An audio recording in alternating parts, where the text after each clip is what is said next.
Hello guys, magluluto tayo ngayon ng lengua de gato cookies. So, ito na yung ating mga ingredients. Meron tayong itlog na 8 at syempre bubukod lang natin yung ating white at saka yellow.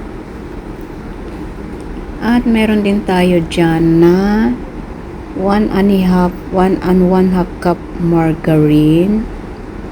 At meron din tayong 2 and 1/2 cup powdered sugar, 1 pinch of salt, 1 teaspoon vanilla, at 3 cups of all-purpose flour. So yan po yung ating mga ingredients dito sa ating gagawing cookies. Napakasarap at napakasimpleng gawin. So ito yung ating itlog na puti lang. So, imimix natin siya hanggang sa lumapot ng ganito. So, kahit itaob-taob natin, hindi siya mahuhulog. So, ganyan po ang aking ginawa. At syempre, ilalagay na natin yung ating sugar powder. Pag nilagay nyo, ay dahan-dahan nyo lang ilalagay. Huwag nyo ilalagay ng isang beses. Yung ating sugar powder, dahan-dahan lang. So, ganito. Hanggang sa maubos natin yung ating sugar powder. So, ayan. Nilagay ko na lahat. So, ayan. Palaputin na naman natin siya. Hanggang sa lumapot ng gusto.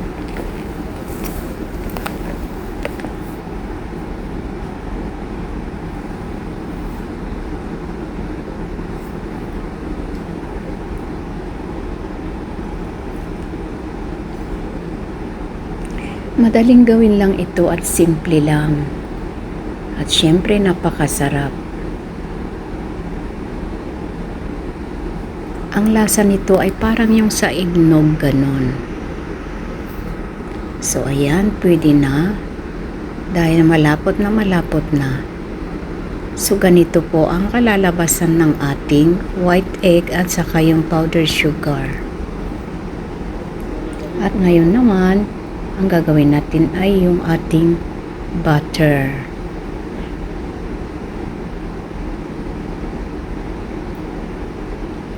Kung soft na yung butter ninyo, pwede rin. Kaya lang yan kasi medyo nasobrahan ng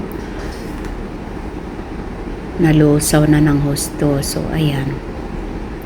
Lagyan din natin ng vanilla sugar at konting asin. Kunting asin lang ang ilalagay natin. Pangontra sa matamis. At syempre halo-haloin ninyo para mahalo ng gusto bago nyo ilagay sa butter na nilusaw. Pag soft lang yung butter ninyo, pwede na. At syempre yung ating harina na ilalagay na natin diyan sa butter at syempre hahaluin hanggang sa ma-mix ng husto.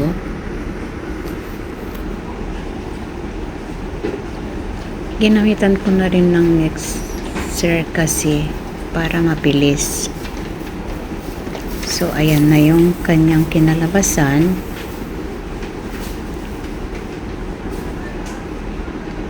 Siyempre, lalagay natin yung ating icing. So, ganyan siya. Dahan-dahanin nyo lang ang paghalo hanggang sa maubos yung ating icing na ilalagay dyan sa ating ginawang harina at butter. So, wag nyong ilalagay na agad-agad lahat. Dahan-dahanin 3 beses, 4 na beses nyong ilagay hanggang sa haluin nyo na ng husto. So ayan, tignan nyo, hindi ko nilalagay lahat para ma-mix ng husto yung ating butter at yung harina. So ayan, ilalagay na natin lahat. Tapos dahan-dahanin ninyong halo-haloin lang. So ayan, maraming salamat sa panunood at sana nag-enjoy na naman po kayo sa aking video. At syempre, ang ipapakita ko na sa inyo yung luto na. Napakasarap kainin, ikape.